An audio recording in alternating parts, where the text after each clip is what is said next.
Hi, this is Kim Droptiny reading The Pilgrim's Progress by John Bunyan, Part 2, The Worldly Wiseman.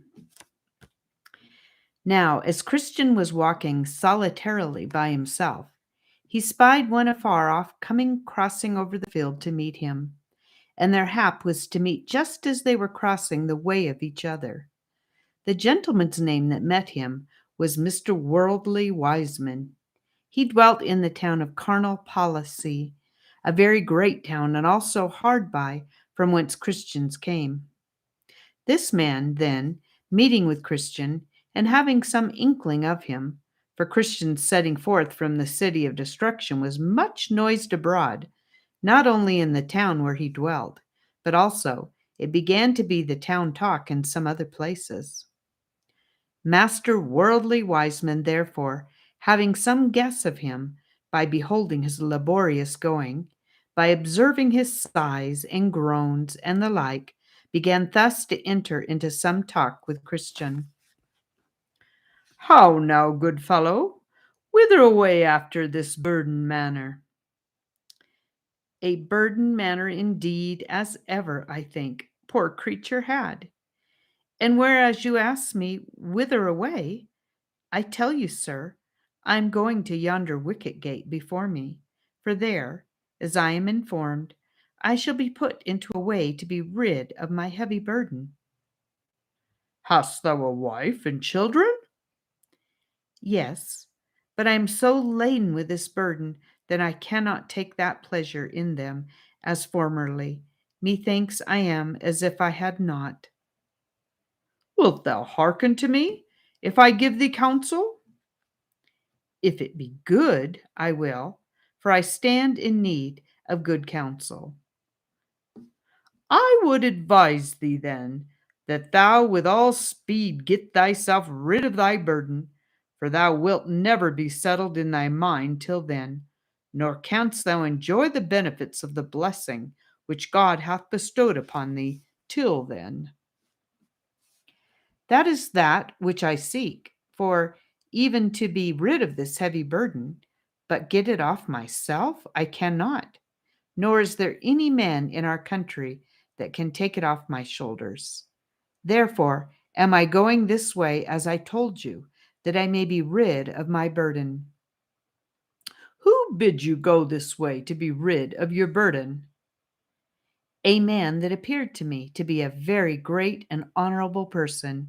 His name, as I remember, is Evangelist. Beshrew him for his counsel, for there is not a more dangerous and troublesome way in the world than is that unto which he hath directed thee, and that thou shalt find it thou wilt be ruled by his counsel. Thou hast met with something as I perceive already, for I see the dirt of the slough of despond is upon thee. But that slough is the beginning of the sorrows that do attend those that go on in that way. Hear me, I am older than thou. Thou art like to meet with, in the way which thou goest, wearisomeness, painfulness, hunger, perils, nakedness, sword, lions, dragons, darkness, and in a word, death, and what not? These things are certainly true, having been confirmed by many testimonies. And why should a man so carelessly cast himself away by giving heed to a stranger? Why, sir, this burden upon my back is more terrible to me than are all these things which you have mentioned. Nay, methinks I care not what I meet with in the way, if so be I can also meet with deliverance from my burden. How canst thou buy thy burden at first? By reading this book in my hand. I thought so. And it has happened unto thee as to other weak men who, meddling with things too high for them, do suddenly fall into thy distractions, which distractions do not only unman men, as thine, I perceive, has done thee, but they run them upon desperate ventures to obtain they know not what. I know what I would obtain. It is ease for my heavy burden. But why wilt thou seek for ease this way, seeing so many dangers attend it? Especially since, hast thou but patience to hear me, I could direct thee to the obtaining of what thou desirest without the dangers that thou in this way wilt run thyself into. Yea, and the remedy is at hand. Besides, I will add, that instead of those dangers thou shalt meet with much safety, friendship, and content. Sir, I pray open this secret to me. Why, in yonder village, the village is named Morality, there dwells a gentleman whose name is Legality, a very judicious man, and a man of a very good name, that has skill to help men off with such burdens as thine are from their shoulders. Yea, to my knowledge, he hath done a great deal of good this way. Aye, and besides, he hath skill to cure those that are somewhat crazed in their wits with their burdens. To him, as I said, thou mayest go, and be helped presently. His house is not quite a mile from this place, and if he should not be at home himself, he hath a pretty young man to his son, whose name is Civility, that can do it to speak on, as well as the old gentleman himself.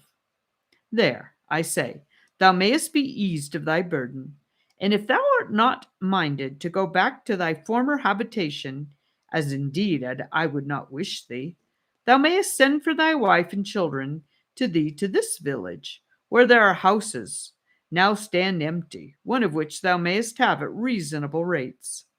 Provision is there also cheap and good, and that which will make thy life the more happy is, to be sure there that shalt live by honest neighbors in credit and good fashion. Now was Christian somewhat at a stand, but presently he concluded, if this be true which this gentleman hath said, my wisest course is to take his advice. And with that he thus further spoke. Sir, which is my way to this honest man's house? Do you see yonder hill? Yes, very well. By that hill you must go, and the first house you come at is his. So Christian turned out of his way to go to Mr. Legality's house for help.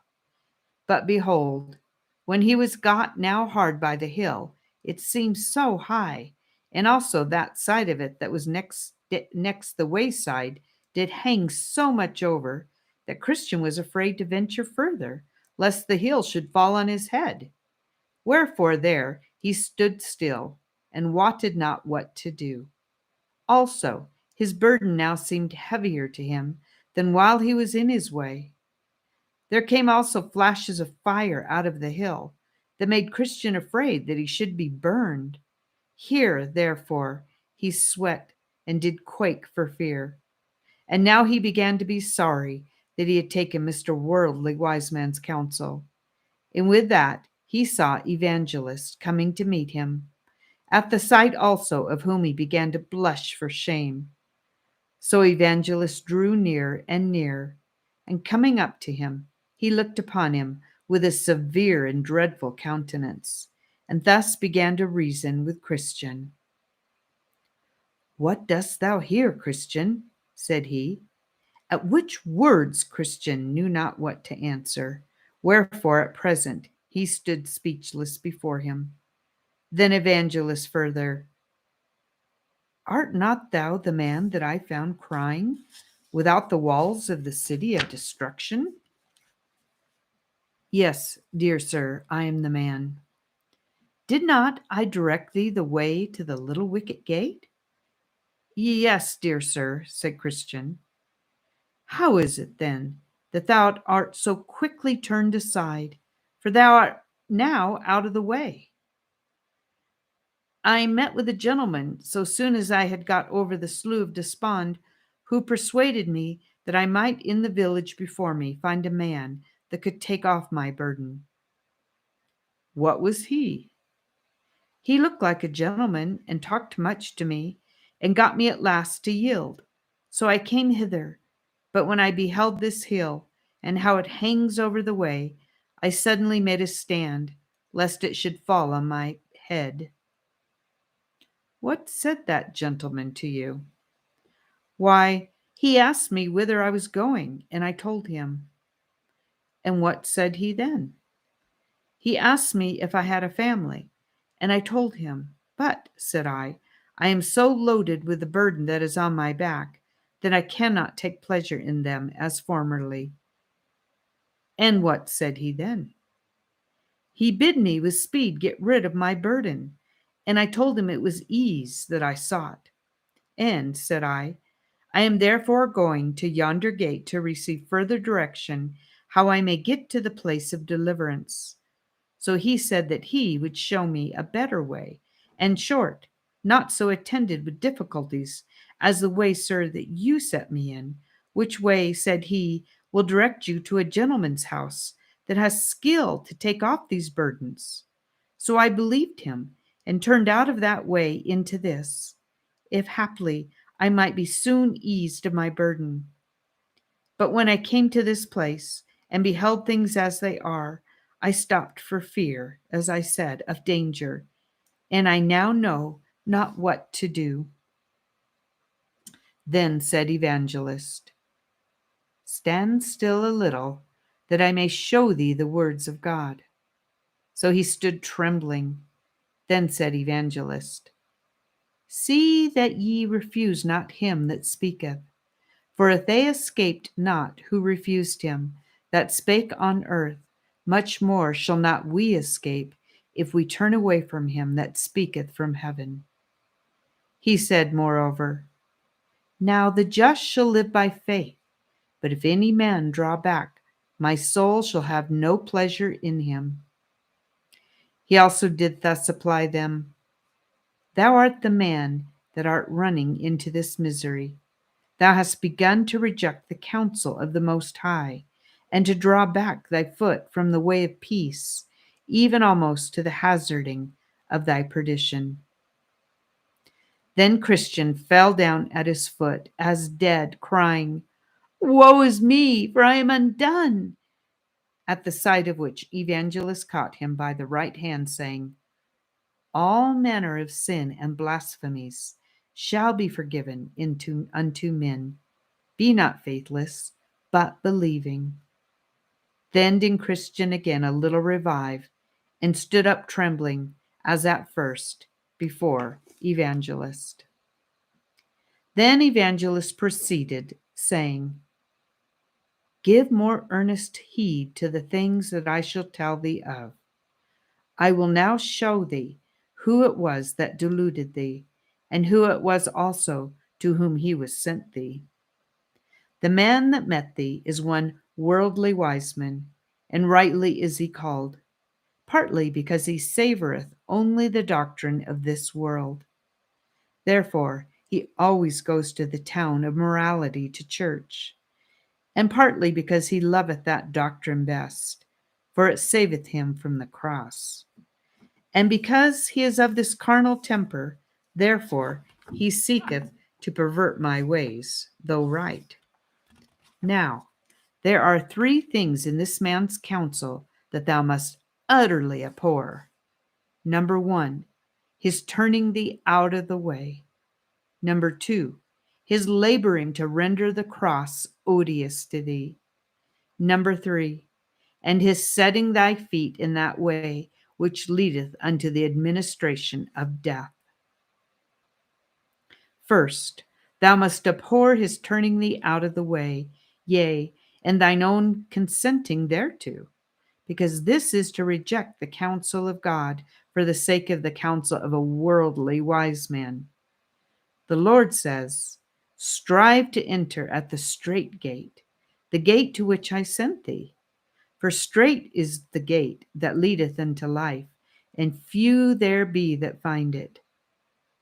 From this little wicket gate, and from the way thereto, hath this wicked man turned thee, to the bringing of thee almost to destruction. Hate, therefore, his turning thee out of the way, and abhor thyself for hearkening to him. Secondly, thou must abhor his laboring to render the cross odious to thee, for thou art to prefer it before the treasures in Egypt. Besides, the King of glory hath told thee that he that will save his life shall lose it, and he that comes after him and hates not his father and mother and wife and children and brethren and sisters, yea, and his own life also, he cannot be my disciple. I say therefore for man to labor to persuade thee that that shall be thy death, without which the truth hath said, thou canst not have eternal life. This doctrine thou must abhor. Thirdly, thou must hate his setting of thy feet in the way that leadeth to the ministration of death. And for this thou must consider to whom he sent thee, and also how unable that person was to deliver thee from thy burden. He to whom thou wast sent for ease, being by name Legality, is the son of the bondwoman, which now is, and is in bondage with her children, and is, in a mystery, this Mount Sinai, which thou hast feared will fall on thy head. Now, if she with her children are in bondage, how canst thou expect by them to be made free? This legality, therefore, is not able to set thee free from thy burden. No man was as yet ever rid of his burden by him, nor never ever is like to be. Ye cannot be justified by the works of the law, for by the deeds of the law no man living can be rid of his burden. Therefore, Mr. Worldly Wiseman is an alien, and Mr. Legality is a cheat. And for his son Civility, notwithstanding his simpering looks, he is but an hypocrite, and cannot help thee. Believe me, there is nothing in all this noise that thou hast heard of these sottish men but a design to beguile thee of thy salvation by turning thee from the way in which I have set thee. After this, Evangelist called aloud to the heavens for confirmation of what he had said.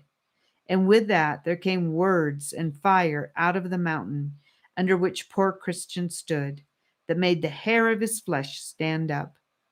The words were thus pronounced: As many as are of the works of the law are under the curse. For it is written, Cursed is everyone that continueth not in all things which are written in the book of the law to do them.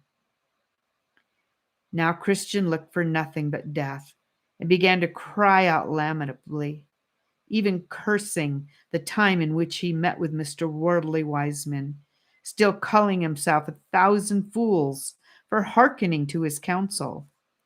He also was greatly ashamed to think that this gentleman's arguments, flowing only from the flesh, should have that prevalency with him as to cause him to forsake the right way.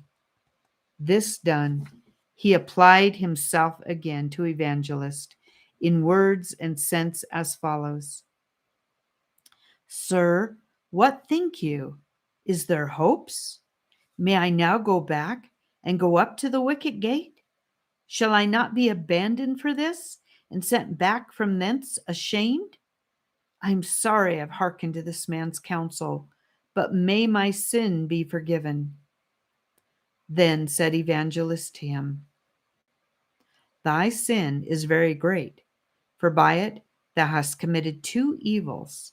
Thou hast forsaken the way that is good, to tread in forbidden paths. Yet will the man at the gate receive thee, for he has good will for men. Only, said he, take heed that thou turn not aside again, lest thou perish from the way when his wrath is kindled but a little. Then did Christian address himself to go back. An Evangelist, after he had kissed him, gave him one smile and bid him Godspeed. So he went on with haste, neither spake he to any man by the way, nor, If any asked him, would he be vouchsafe them an answer?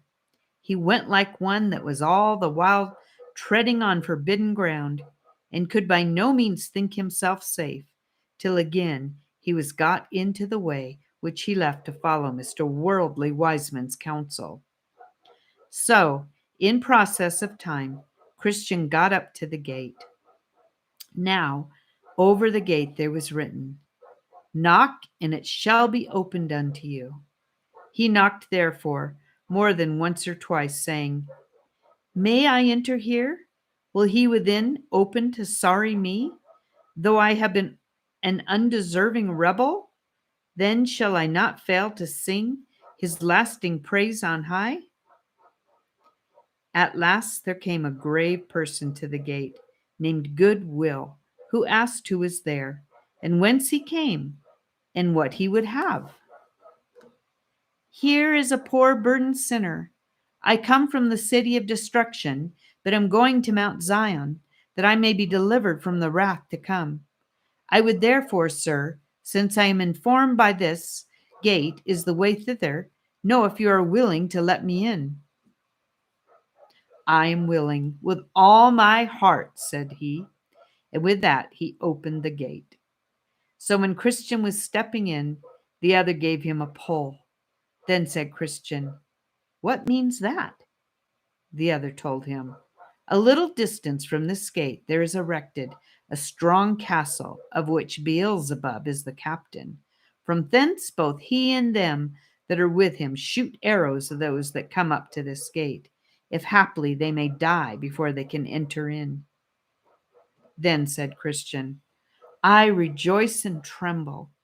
So when he was got in, the man of the gate asked him who directed him thither. "Evangelist bid me come thither and knock, as I did, and he said that you, sir, would tell me what I must do." "An open door is before thee, and no man can shut it."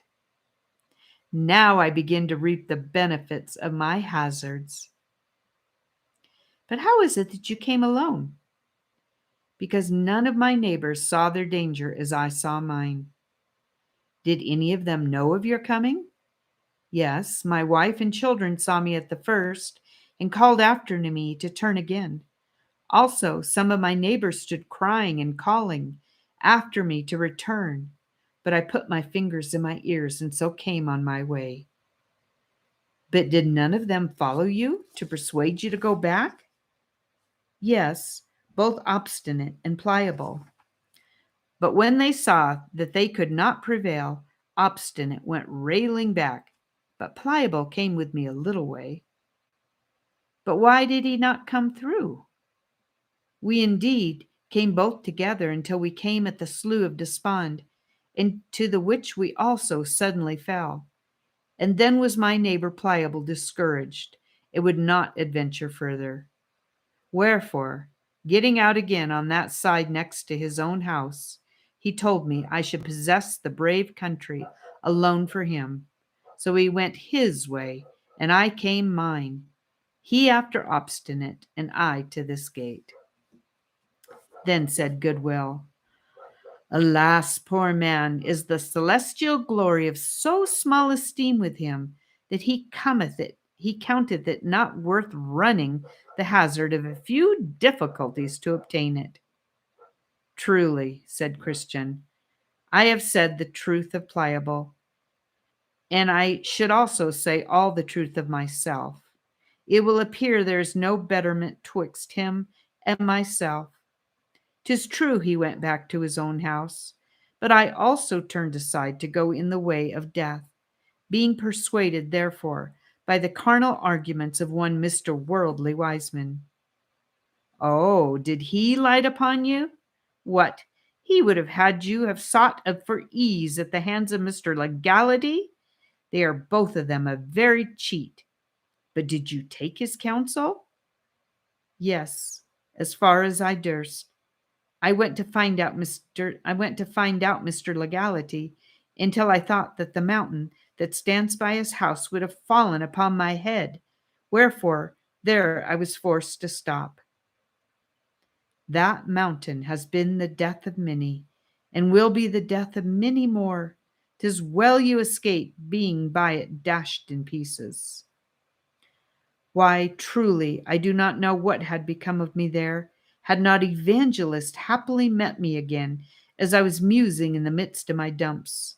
But 'twas God's mercy that he came to me again, for else I had never come hither. But now I am come, such a one as I am, more fit indeed for death by that mountain than this to stand talking with my Lord. But oh, what a favor is this to me, that yet I am admitted entrance here. We make no objections against any, notwithstanding all that they have done before they come hither. They in no wise are cast out. And therefore, good Christian, come a little way with me, and I will teach thee about the way thou must go. Look before thee. Dost thou see this narrow way? That is the way thou must go. It was cast up by the patriarchs, prophets, Christ, and his apostles, and it is as straight as a rule can make it. This is the way thou must go. But, said Christian, is there no turnings nor windings by which a stranger may lose his way? Yes, there are many ways, but down upon this, and they are crooked and wide.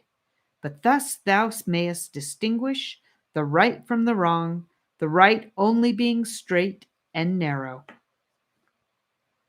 Then I saw in my dream that Christian asked him further if he could not help him off with his burden that was upon his back, for as yet he had not got rid thereof, nor could he by any means get it off without help.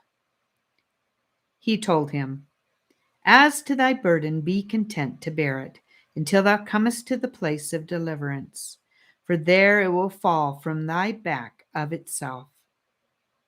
Then Christian began to gird up his loins and to address himself to his journey.